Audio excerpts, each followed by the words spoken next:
ಆತ್ಮೀಯ ಸ್ಪರ್ಧಾರ್ಥಿಗಳೆಲ್ಲರಿಗೂ ನಮಸ್ಕಾರಗಳು. ಸ್ನೇಹಿತರೆ, ಇಂದಿನ ಈ ವಿಡಿಯೋದಲ್ಲಿ ಕರ್ನಾಟಕ ರಾಜ್ಯ ಸರ್ಕಾರದ ಶಾಲಾ ಶಿಕ್ಷಣ ಇಲಾಖೆಯು TET ಪರೀಕ್ಷೆ ಅಂತ ಬಿಟ್ಟಿದೆ.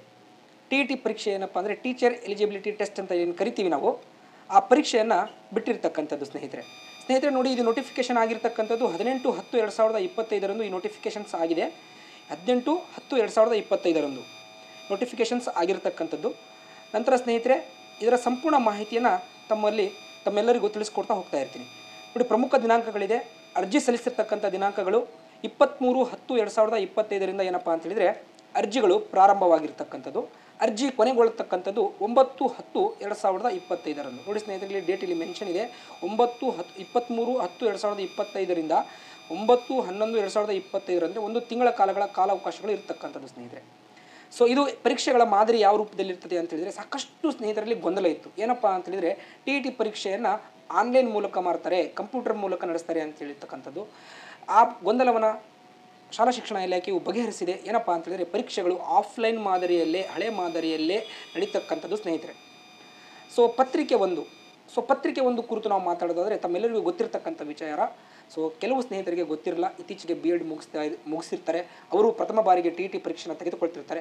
ಅಂತಹ ಎಲ್ಲ ಸ್ನೇಹಿತರಿಗೂ ಉಪಯೋಗವಾಗಲಿ ಅಂತ ಹೇಳಿಬಿಟ್ಟು ನಿಂದು ಪತ್ರಿಕೆಯ ಒಂದರ ಕುರಿತು ಮಾಹಿತಿಯನ್ನು ನೀಡ್ತೀನಿ. ಪತ್ರಿಕೆ 7ನೇ ತಾರೀಕು 12ನೇ ತಿಂಗಳು 2025 ಭಾನುವಾರ ಪರೀಕ್ಷೆ ಇರ್ತದೆ.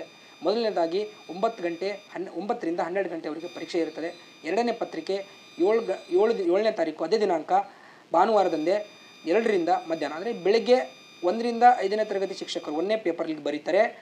ಎರಡನೇ ಪೇಪರ್ನ ಬಂದುಬಿಟ್ಟು 5ರಿಂದ 8ನೇ ತರಗತಿ ಶಿಕ್ಷಕರು ಆ ಪರೀಕ್ಷೆಯನ್ನು ಬರೀತಾರೆ. 6ನೇ ತರಗತಿಯಿಂದ 8ನೇ ತರಗತಿಯವರೆಗೆ 2ನೇ ಪತ್ರಿಕೆಯನ್ನು ಬರೀತಾರೆ. ಇದರ ಕುರಿತು ಮಾಹಿತಿಯನ್ನು ತಮ್ಮೆಲ್ಲರಿಗೂ ಹಂಚಿಕೊಳ್ಳುತ್ತಾ ಮುಂದಿನ ಒಂದು ವಿಡಿಯೋದಲ್ಲಿ ಮುಂದಿನ ಒಂದು ಅಂಶಗಳನ್ನು ಗಮನಿಸೋದಾದರೆ ಸ್ನೇಹಿತರೆ, ಹಿನ್ನೆಲೆ ಅಂತ ಕೊಟ್ಟಿದ್ದಾರೆ. ಹಿನ್ನೆಲೆ ಒಳಗಡೆ ಏನೆಲ್ಲ ಅಂಶಗಳಿದೆಯಪ್ಪ ಅಂತ ಹೇಳಿದರೆ ನೋಡಿ ಸ್ನೇಹಿತರೆ, ಇಲ್ಲಿ ಪ್ರಮುಖವಾಗಿ NCTE ಒಂದು ರೂಪಿಸಲಾಗಿರ್ತಕ್ಕಂತಹ ಮಾರ್ಗಸೂಚಿಗಳ ಅನ್ವಯ ಶಿಕ್ಷಕರ ಅರ್ಹತಾ ಪರೀಕ್ಷೆ ಉತ್ತೀರ್ಣರಾಗಬೇಕಂತ ಹೇಳಿ ಒಂದು ಅಂಶಗಳನ್ನು ಕೊಟ್ಟಿದ್ದಾರೆ. ಯಾಕೆ ಈ ಶಿಕ್ಷಕರ ಅರ್ಹತಾ ಪರೀಕ್ಷೆ ಬಂತು, ಯಾವ ಒಂದು ಉದ್ದೇಶಕ್ಕಾಗಿ ಬಂತು, ಶಾಲಾ ಶಿಕ್ಷಣದಲ್ಲಿ ಶಿಕ್ಷಕರಲ್ಲಿ ಗುಣಮಟ್ಟವನ್ನು ಹೆಚ್ಚಿಸಲಿಕ್ಕೋಸ್ಕರ ಈ TET ಪರೀಕ್ಷೆಯನ್ನು ತಂದಿರತಕ್ಕಂಥದ್ದು, ಅದರ ಕುರಿತು ಸಂಪೂರ್ಣವಾದ ಮಾಹಿತಿಯನ್ನು ಇಲ್ಲಿ ಕೊಟ್ಟಿದ್ದಾರೆ. ಇಲ್ಲಿ TET ಪರೀಕ್ಷೆ ಅಂದರೆ ಏನು, ಅದರ ಬಗ್ಗೆ ವ್ಯಾಖ್ಯಾನವನ್ನು ಕೊಟ್ಟಿದ್ದಾರೆ. ಅದರ ಬಗ್ಗೆ ಸಂಪೂರ್ಣವಾದ ಮಾಹಿತಿಗಳು ಇದೆ. ಪ್ರತಿಯೊಂದು ನೋಡಿ, ಒಂದು ನೋಟಿಫಿಕೇಷನ್ಸ್ ಆಗಿದೆ ಅಂದರೆ ಆ ನೋಟಿಫಿಕೇಷನ್ನ ಪ್ರತಿಯೊಂದು ಅಕ್ಷರಗಳನ್ನು ಅರ್ಥೈಸಿಕೊಂಡು ಓದ್ಕೊಂಡು ನಾವು ಆ ಪರೀಕ್ಷೆನ ತಯಾರಿ ನಡೆಸಬೇಕಾಗಿರ್ತಕ್ಕಂಥದ್ದು ಸ್ನೇಹಿತರೆ. ತಮ್ಮೆಲ್ಲರಿಗೂ ಗೊತ್ತಿರತಕ್ಕಂಥದ್ದು ಪ್ರತಿಯೊಂದು ಅಕ್ಷರಗಳು ಇಂಪಾರ್ಟೆಂಟ್ ಆಗಿರ್ತಕ್ಕಂಥದ್ದು. ಮುಂದಿನ ಒಂದು ವಿಷಯಕ್ಕೆ ನಾವು ಹೋಗೋದಾದರೆ,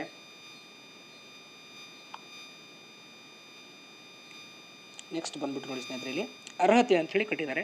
ಅರ್ಹತೆ ಒಳಗೆ ಅಭ್ಯರ್ಥಿಗಳಿಗೆ ಕೆಲವೊಂದು ಸೂಚನೆಗಳನ್ನು ನೀಡಿದ್ದಾರೆ. ಆ ಸೂಚನೆಗಳಿರ್ಬೋದು, ಸಂಪೂರ್ಣವಾದ ಮಾಹಿತಿಯನ್ನು ಇಲ್ಲಿ ಕೊಟ್ಟಿದ್ದಾರೆ ನೋಡಿ ಸ್ನೇಹಿತರೆ.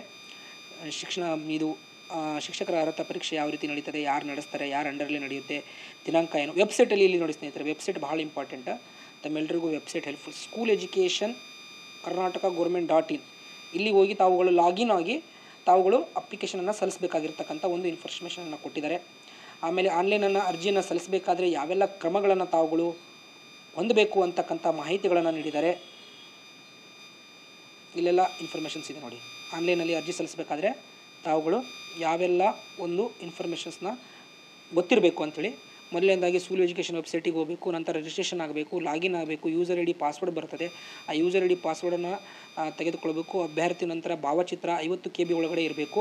50 KB ಯಾವ ರೀತಿ ಮಾಡ್ಕೋಬೇಕು ಅಂತಕ್ಕಂಥದ್ದನ್ನು ತಮ್ಮೆಲ್ಲರಿಗೂ ತಿಳಿಸ್ಕೊಡ್ತೀನಿ ಮುಂದಿನ ವಿಡಿಯೋದಲ್ಲಿ. ನಂತರ ನೆಟ್ ಬ್ಯಾಂಕಿಂಗ್ ಮೂಲಕ ಅಥವಾ ಡೆಬಿಟ್ ಕಾರ್ಡ್ ಮೂಲಕ, ಕ್ರೆಡಿಟ್ ಕಾರ್ಡ್ ಮೂಲಕ ಏನಪ್ಪ ಅಂತೇಳಿದರೆ ಪೇಯನ್ನು ಮಾಡಬೇಕು, ಪೇಯನ್ನು ಮಾಡಬೇಕು. ನಂತರ ಅಭ್ಯರ್ಥಿಗಳು ಆನ್ಲೈನನ್ನು ಅರ್ಜಿಗಳನ್ನು ಡೌನ್ಲೋಡ್ ಮಾಡ್ಕೋಬೇಕು, ಯಾವ ರೀತಿ ತುಂಬಬೇಕು ಅಂತಕ್ಕಂಥ ಸಂಪೂರ್ಣವಾದ ಮಾಹಿತಿಯನ್ನು ಕೊಟ್ಟಿದ್ದಾರೆ. ಆಮೇಲೆ ಎಡಿಟಿಂಗ್ ಆಪ್ಷನ್ ಇರೋದಿಲ್ಲ ಅಂತ ಕೊಟ್ಟಿದ್ದಾರೆ. ಭಾಳ ಜನ ಏನು ಮಾಡ್ತಾರೆ ಅಂದರೆ ಕೆಲವೊಂದು ಸ್ಪೆಲ್ಲಿಂಗ್ ಮಿಸ್ಟೇಕ್ ಮಾಡಿಬಿಡ್ತಾರೆ, ಹೆಸರು ಮಿಸ್ಟೇಕ್ ಮಾಡ್ತಾರೆ, ಅಡ್ರೆಸ್ ಮಿಸ್ಟೇಕ್ ಮಾಡಿರ್ತಾರೆ. ಅಂಥ ಸಂದರ್ಭದಲ್ಲಿ ನನಗೆ ಉದಾಹರಣೆಯಾಗಿ ಸಿಕ್ಕಿರ್ತಕ್ಕಂಥದ್ದು ಅಂದರೆ TET ಪರೀಕ್ಷೆ ಬರಲಿಕ್ಕೆ ಅವಕಾಶ ಕೊಟ್ಟಿಲ್ಲ ಸ್ನೇಹಿತರೆ. ಅದು ಕೂಡ ತಮ್ಮೆಲ್ಲರ ಗಮನಕ್ಕೆ ಇರಲಿ ಅಂತ ತಿಳಿಸ್ಕೊಡ್ತಾ, ಮುಂದಿನ ಒಂದು ಅಂಶಗಳ ಬಗ್ಗೆ ತಿಳಿದುಕೊಳ್ಳುವುದಾದರೆ ಶುಲ್ಕಗಳ ಬಗ್ಗೆ ಮಾತಾಡಿದ್ದಾರೆ. ಏನಪ್ಪ ಶುಲ್ಕಗಳು ಅಂತ ಹೇಳಿದರೆ ನೋಡಿ ಸ್ನೇಹಿತರೆ, ಇಲ್ಲಿ ಶುಲ್ಕಗಳ ಬಗ್ಗೆ ಮಾತಾಡೋದಾದರೆ ಪ್ರಮುಖವಾಗಿ 700 ರೂಪಾಯಿ 1 ಮತ್ತು 2 ಪತ್ರಿಕೆ ಕ್ಯಾಟಗರಿದವರಿಗೆ 700 ರೂಪಾಯಿ ಇದೆ. ನಂತರ ಬಂದು 1 ಮತ್ತು 2ನೇ ಪೇಪರ್ ಬಂದುಬಿಟ್ಟು ಈ ಕಡೆ ಪರಿಶಿಷ್ಟ ಜಾತಿ ಪರಿಶಿಷ್ಟ ಪಂಗಡದವರಿಗೆ 350 ಇದೆ. ಒಂದು ಪತ್ರಿಕೆ ಅಂದರೆ ಕೇವಲ ಒಂದೊಂದು ಪತ್ರಿಕೆ ಬರೆದ್ರೆ 350 SC ST ದವರಿಗೆ. 2 ಪತ್ರಿಕೆ ಬರೆದ್ರೆ 500 ರೂಪಾಯಿ. ಅದೇ ರೀತಿ ಒಳಗೆ ಸಾಮಾನ್ಯ 2A 3B 3A ಇವರಿಗೆ 1 ಪತ್ರಿಕೆ ಬರೆದ್ರೆ 700 ರೂಪಾಯಿ, 2 ಪತ್ರಿಕೆ ಬರೆದ್ರೆ 1000 ರೂಪಾಯಿ ಇದೆ ಸ್ನೇಹಿತರೆ. ಇದು ಬಂದುಬಿಟ್ಟು ಶುಲ್ಕದ ಬಗ್ಗೆ ಮಾಹಿತಿ. ಸೊ ನಂತರ ಬಂದುಬಿಟ್ಟು ಟ್ರಾನ್ಸಾಕ್ಷನ್ಸ್ಗಳು ಯಾವ ರೀತಿ ಬ್ಯಾಂಕ್ ಚಾರ್ಜಸ್ ಏನಿದೆ ಎಲ್ಲ ಕೊಟ್ಟಿದ್ದಾರೆ. ಪ್ರವೇಶ ಪತ್ರ ಯಾವಾಗ ಸಿಗುತ್ತೆ, 1ನೇ ತಾರೀಕಿಗೆ ಸಿಗುತ್ತೆ ಅಂತ ಅದನ್ನು ಕೊಟ್ಟಿದ್ದಾರೆ. ಸೊ ನೋಡಿ ಕ್ಲಿಯರ್ ಕಟ್ಟಾಗಿ ಎಲ್ಲ ಇನ್ಫಾರ್ಮೇಷನ್ಸ್ನ ಹಂಚ್ಕೊಂಡಿದ್ದಾರೆ ಸ್ನೇಹಿತರೆ ಅವರು. ಸೊ ಮುಂದಿನ ಒಂದು ಮಾಹಿತಿಯನ್ನು ನೋಡೋದಾದರೆ, ಪ್ರಮುಖವಾಗಿ ಪತ್ರಿಕೆಗಳು ಯಾವ ಸಮಯದಲ್ಲಿ ನಡೀತದೆ, ಎಷ್ಟು ಗಂಟೆ ಸಮಯ ಇದೆ ಅಂತಕ್ಕಂಥ ಮಾಹಿತಿಯನ್ನು ಕೊಟ್ಟಿದ್ದಾರೆ. ಸೊ 9ರಿಂದ 9:30ರಿಂದ 12ರ ಒಳಗೆ ಇರ್ತಕ್ಕಂಥದ್ದು. ಸೊ ಇದು ಬಂದುಬಿಟ್ಟು 2 ಗಂಟೆ 30 ನಿಮಿಷ, 2 ಗಂಟೆ 30 ನಿಮಿಷ ಇರ್ತಕ್ಕಂಥ 2 ಪರೀಕ್ಷೆಗಳು 2.5 ತಾಸು ಇರ್ತಕ್ಕಂಥದ್ದು. ಭಾನುವಾರದಂದೇ ಪರೀಕ್ಷೆಗಳು ನಡೀತಿರ್ತಕ್ಕಂಥದ್ದು. ಸೊ ಯಾವೆಲ್ಲ ಒಂದು ಇನ್ಫಾರ್ಮೇಷನ್ಸ್, ಎಜುಕೇಷನ್ಸ್ ಕ್ವಾಲಿಫಿಕೇಷನ್ಸ್ ಬಗ್ಗೆ ಇನ್ಫಾರ್ಮೇಷನ್ಸ್ನ ಕೊಟ್ಟಿದ್ದಾರೆ. ಎಜುಕೇಷನ್ಸ್ ಕ್ವಾಲಿಫಿಕೇಷನ್ಸ್ ಏನಪ್ಪ ಅಂತ ಹೇಳಿದರೆ, ಸಾಕಷ್ಟು ಜನ ಸ್ನೇಹಿತರಿಗೆ ಗೊಂದಲ ಇತ್ತು.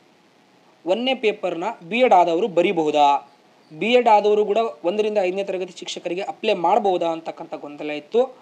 ಅದು ಕೋರ್ಟಲ್ಲಿ ಕೂಡ ಇತ್ತು. ಆದರೆ ಶಾಲಾ ಶಿಕ್ಷಣ ಇಲಾಖೆ ಅದನ್ನೆಲ್ಲ ಬಗೆಹರಿಸ್ಕೊಂಡ್ಬಿಟ್ಟು ಕ್ಲಿಯರ್ ಕಟ್ಟಾಗಿ ಹೇಳಿದೆ, B.Ed ಮುಗಿಸಿರ್ತಕ್ಕಂತಹ ಪ್ರತಿಯೊಬ್ಬ ಅಭ್ಯರ್ಥಿಯು ಕೂಡ 1ರಿಂದ 5ನೇ ತರಗತಿಯ ಪರೀಕ್ಷೆಗಳನ್ನು ಬರೀಬಹುದು.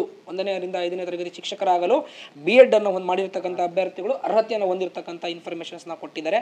ಇದರ ಸದುಪಯೋಗಗಳನ್ನು B.Ed ಮಾಡಿರ್ತಕ್ಕಂಥ ಪ್ರತಿಯೊಬ್ಬರು ಉಪಯೋಗಿಸ್ಕೊಳ್ಬೇಕಂತ ತಮ್ಮೆಲ್ಲರಿಗೂ ಹೇಳ್ತಾ ಇದ್ದೀನಿ ಸ್ನೇಹಿತರೆ. ಇಲ್ಲಿ ಕೊಟ್ಟಿದ್ದಾರೆ ನೋಡಿ, ಇಲ್ಲಿ ಪದವಿಯಲ್ಲಿ ಕನಿಷ್ಠ 50ರಷ್ಟು ಅಂಕಗಳನ್ನು ಗಳಿಸಿರಬೇಕು ಮತ್ತು B.Ed ಪದವಿಯಲ್ಲಿ ತೆರಗಡೆ ಹೊಂದಿದವರು ಪ್ರವೇಶ ಪಡೆದು ಅಭ್ಯಾಸ ಮಾಡುತ್ತಿರುವ ಅಭ್ಯರ್ಥಿಗಳು ಕೂಡ ಪರೀಕ್ಷೆಯನ್ನು ಬರಿಬಹುದು ಅಂತಕ್ಕಂಥ ಇನ್ಫಾರ್ಮೇಷನ್ಸ್ನ ಕೊಟ್ಟಿದ್ದಾರೆ. ಇವರು ಕೂಡ ನಾಳೆ ಬಿಡ್ತಕ್ಕಂತಹ 5,000 ಶಿಕ್ಷಕರ ಹುದ್ದೆಗಳಿಗೆ ಇವರು ಕೂಡ ಏನಪ್ಪ ಅಂತ ಹೇಳಿದರೆ ಅರ್ಹ ಆಗುತ್ತೆ. 5,000 ಏನು PST ಬಿಡ್ತಿರಲ್ಲ ಸ್ನೇಹಿತರೆ, ಅದಕ್ಕೆ B.Ed ಮಾಡಿದವರು ಕೂಡ ಎಕ್ಸಾಮ್ನ ಬರಿಬೋದು ಅಂತಕ್ಕಂಥದ್ದು ಮಾಹಿತಿಯನ್ನು ತಮ್ಮೆಲ್ಲರಿಗೂ ತಿಳಿಸ್ಕೊಡ್ತಾ, ಸೊ ಮುಂದಿನ ಒಂದು ಅಂಶಗಳನ್ನಾದರೆ ಇಲ್ಲಿ 6ರಿಂದ 8ನೇ ತರಗತಿ ಶಿಕ್ಷಕರು ಯಾರಪ್ಪ ಅಂತ ಹೇಳಿದ್ರೆ, ಯಾರು D.Ed ಮಾಡಿರ್ತಾರೋ ಅವರು ಪ್ಲಸ್ ಅದರ ಜೊತೆ ಡಿಗ್ರಿ ಮಾಡಿದ್ರಪ್ಪ ಅಂತ ಹೇಳಿದರೆ ಅವರು ಕೂಡ 6ರಿಂದ 8ನೇ ತರಗತಿಗೆ ಬರ್ಬೋದು. ಯಾರೆಲ್ಲರೂ B.Ed ಮಾಡಿರ್ತಕ್ಕಂಥವ್ರು 1ನೇ ಪೇಪರ್ನ ಕ್ಲಿಯರ್ ಮಾಡಿದರೆ ಅವರು ಕೂಡ 1ರಿಂದ 5ನೇ ತರಗತಿ ಶಿಕ್ಷಕರಾಗಿ ಅವರು ಏನಪ್ಪ ಅಂದರೆ ಅರ್ಜಿಯನ್ನು ಸಲ್ಲಿಸ್ಬೋದು ಅಂತಕ್ಕಂಥ ಇನ್ಫಾರ್ಮೇಷನ್ಸ್ನ ತಿಳಿಸ್ಕೊಡ್ತಾ, ಸೊ ಮುಂದಿನ ಒಂದು ಅಂಶಗಳಿಗೆ ನಾವು ಹೋಗೋದಾದರೆ, ಸೊ ಮುಂದಿನ ಒಂದು ಅಂಶಗಳು ಬಂದುಬಿಟ್ಟು ಸೂಚನೆಗಳನ್ನು ಕೊಟ್ಟಿದ್ದಾರೆ. ಏನೆಲ್ಲ ಸೂಚನೆಗಳಿದ್ದಾವೆ ಅಂತ ಹೇಳಿಬಿಟ್ಟು ಇಲ್ಲಿ ತಿಳ್ಕೊಳ್ಳೋದಾದರೆ ಸ್ನೇಹಿತರೆ, ಇಲ್ಲಿ ಪದವಿಯಲ್ಲಿ ಕನಿಷ್ಠ ಏನಪ್ಪ ಅಂತ ಹೇಳಿದರೆ 50 ಅಂಕಗಳನ್ನು B.Ed ಅಭ್ಯರ್ಥಿಗಳು ಪಡೆದಿರಬೇಕಂತೇಳಿ ಹೇಳಿದ್ದಾರೆ. PUCಯಲ್ಲಿ ಕನಿಷ್ಠ ಅಂಕಗಳನ್ನು D.Ed ಆದವರು ಪಡೆದಿರಬೇಕಂತ ಹೇಳಿದ್ದಾರೆ. ಸೊ ಅದೆಲ್ಲ ಇನ್ಫಾರ್ಮೇಷನ್ಸ್ನ ಕೊಟ್ಟಿದ್ದಾರೆ. ಸೊ ಇಲ್ಲಿ ದಿವ್ಯಾಂಗ ಅಭ್ಯರ್ಥಿಗಳು ಅವರಿಗೆ ಶೈಕ್ಷಣಿಕ ವಿದ್ಯಾರ್ಥಿಯಲ್ಲಿ ಯಾವ ರೀತಿ ಮಾನ್ಯತೆ ಅಂದರೆ ಕೆಲವೊಂದು ಏನಪ್ಪ ಅಂದರೆ ಕನ್ಸೆಷನ್ಸ್ ಇರ್ತಕ್ಕಂಥದ್ದು, ವಿನಾಯಿತಿ ಇರ್ತಕ್ಕಂಥದ್ದು ಅವರಿಗೆ 5% ಕಡಿಮೆ ತೆಗೆದಿರಬೇಕು. ಸೊ ಯಾರೆಲ್ಲರೂ NCTEಯಿಂದ ಮಾನ್ಯತೆ ಪಡೆದಿರುವ ಡಿಪ್ಲೊಮೊ ಪದವಿ ಕೋರ್ಸುಗಳನ್ನು ಮಾತ್ರ KARTE ಪರೀಕ್ಷೆ ಬರೆಯಲು ವಿದ್ಯಾರ್ಥಿಯಲ್ಲಿ ಪರಿಗಣಿಸಲಾಗಿದೆ. ರೆಗ್ಯುಲೇಟೇಷನ್ ಕೌನ್ಸಿಲ್ ಆಫ್ ಇಂಡಿಯಾ ರಿಂದ ಮಾನ್ಯತೆ ಪಡೆದಂಥ ಡಿಪ್ಲೊಮೊ ಇನ್ ಎಜುಕೇಷನ್ ಶಿಕ್ಷಣ ಹಾಗೂ B.Ed ಶಿಕ್ಷಣ ಪದವಿಯನ್ನು ಸಹ ಪರಿಗಣಿಸಲಾಗಿದೆ. ಮೇಲ್ಕಾಣಿಸಿದ ಕನಿಷ್ಠ ವಿದ್ಯಾರ್ಥಿಗಳು ಭಾಷೆ, ಗಣಿತ, ಸಮಾಜ ವಿಜ್ಞಾನ ಶಿಕ್ಷಕರಿಗೆ ಮಾತ್ರ ಅನ್ವಯಿಸಿದೆ ಅಂತ ಹೇಳಿ ಕೊಟ್ಟಿದ್ದಾರೆ. ಮೇಲ್ಕಂಡ ಯಾವುದೇ ಕನಿಷ್ಠ ವಿದ್ಯಾರ್ಥಿಗಳನ್ನು ಹೊಂದಿದ ಅಭ್ಯರ್ಥಿಗಳು ಕರ್ನಾಟಕ ಶಿಕ್ಷಣ ಅರ್ಹತಾ ಪರೀಕ್ಷೆಗೆ ಹಾಜರಾಗಲು ಅವಕಾಶ ಇರುವುದಿಲ್ಲ. ನೋಡಿ ಸ್ನೇಹಿತರೆ, ಇಲ್ಲಿ ಪ್ರಮುಖವಾಗಿ ಡಿಪ್ಲೊಮಾ ಪದವಿಯನ್ನು ಏನು ಪಡೆದಿರ್ತಾರೆ ಇವರು ಮಾತ್ರ TET ಪರೀಕ್ಷೆನ ಬರೀಲಿಕ್ಕೆ ಅರ್ಹರಾಗಿರ್ತಕ್ಕಂಥದ್ದು ಅಂತಕ್ಕಂಥದ್ದನ್ನು ಮಾಹಿತಿಯನ್ನು ನೀಡಿದ್ದಾರೆ. ಸೊ ನಂತರ ಬಂದುಬಿಟ್ಟು ಶಿಕ್ಷಕರ ಅರ್ಹತಾ ಪರೀಕ್ಷಾ ವಿಷಯ ಬಂದುಬಿಟ್ಟು ಇದರ ಬಗ್ಗೆ ಇನ್ಫಾರ್ಮೇಷನ್ಸ್ನ ಕೊಟ್ಟಿದ್ದಾರೆ. ಪರೀಕ್ಷೆಗಳು MCQ ಮಾದರಿಯಲ್ಲಿ ಇರ್ತಕ್ಕಂಥದ್ದಂಥ ಇನ್ಫಾರ್ಮೇಷನ್ಸ್ನ ಕೊಟ್ಟಿದ್ದಾರೆ. MCQ ಮಾದರಿಯಲ್ಲಿ ಇರ್ತಕ್ಕಂಥದ್ದು. ನಂತರ ಬಂದುಬಿಟ್ಟು ಪರೀಕ್ಷಾ ಶುಲ್ಕದ ಬಗ್ಗೆ ಮಾಹಿತಿಯನ್ನು ಕೊಟ್ಟಿದ್ದಾರೆ. ಪರೀಕ್ಷಾ ಶುಲ್ಕದ ಬಗ್ಗೆ ಪರೀಕ್ಷಾ ಇದು ಏನಪ್ಪ ಅಂತೇಳಿ ಸ್ವರೂಪದ ಬಗ್ಗೆ ಕೊಟ್ಟಿದ್ದಾರೆ. ಯಾವ ರೀತಿ ಮಾದರಿ ಪರೀಕ್ಷೆಗಳಿರ್ತದೆ. ಭಾಷೆ ಬಂದುಬಿಟ್ಟು 30, ದ್ವಿತೀಯ ಭಾಷೆ ಎರಡನೇ ಭಾಷೆ ಬಂದುಬಿಟ್ಟು 30, ಶಿಶು ಮನೋವಿಜ್ಞಾನ ಸೈಕಾಲಜಿ 30, ಗಣಿತ 30, ಪರಿಸರ ಅಧ್ಯಯನ 30, ಸಮಾಜ ವಿಜ್ಞಾನ 60. ಸೊ 150. ಇದು ಫಸ್ಟ್ ಪೇಪರ್ದು ಬಂದುಬಿಟ್ಟು ಇನ್ಫಾರ್ಮೇಷನ್ಸ್ನು ಅದರ ಕುರಿತು ಸಂಪೂರ್ಣವಾದ ಒಂದು ಮಾಹಿತಿಯನ್ನು ಕೊಟ್ಟಿದ್ದಾರೆ. ಸೊ ನಂತರ ಬಂದುಬಿಟ್ಟು 2ನೇ ಪೇಪರ್ ಬಗ್ಗೆ ಮಾಹಿತಿ ಕೊಟ್ಟಿದ್ದಾರೆ. 2ನೇ ಪೇಪರ್ಗೆ ಏನೆಲ್ಲ ಅಂಶಗಳಿರ್ತದೆ ಅಂತೆಲ್ಲ ಇನ್ಫಾರ್ಮೇಷನ್ಸ್ನ ಕೊಟ್ಟಿದ್ದಾರೆ. ಸೊ ತಾವುಗಳೆಲ್ಲರೂ ಇದರ ಸದುಪಯೋಗನ ಪಡ್ಕೊಳ್ಳಿ. TET ಪರೀಕ್ಷೆ ಪಾಸ್ ಮಾಡಿ ಮುಂದೆ ಬರ್ತಕ್ಕಂಥ 18,000 ಶಿಕ್ಷಕರಿಗೆ ಆ ಪರೀಕ್ಷೆಯನ್ನು ಬರೆದು ತಾವೆಲ್ಲರೂ ಅರ್ಹತೆ ಪಡೆಯಬೇಕಾಗಿ ತಮ್ಮೆಲ್ಲರಿಗೂ ತಿಳಿಸ್ಕೊಡ್ತಾ ತಮ್ಮೆಲ್ಲರಿಗೂ ಒಳ್ಳೆಯದಾಗಲಿ ಅಂತ ಸ್ನೇಹಿತರೆ ಬಯಸ್ತೀನಿ. ಇದೇ ರೀತಿ ನಮ್ಮ ಫಸ್ಟ್ KPSC ಯೂಟ್ಯೂಬ್ ಚಾನಲ್ನ ಸಬ್ಸ್ಕ್ರೈಬ್ ಮಾಡ್ಕೊಳ್ಳಿ. ಹಾಗೆ ನಿಮ್ಮ ಫ್ರೆಂಡ್ಸ್ಗಳಿಗೂ ಶೇರ್ ಮಾಡಿ. ಧನ್ಯವಾದಗಳು ಸ್ನೇಹಿತರೆ. ನಮಸ್ಕಾರ.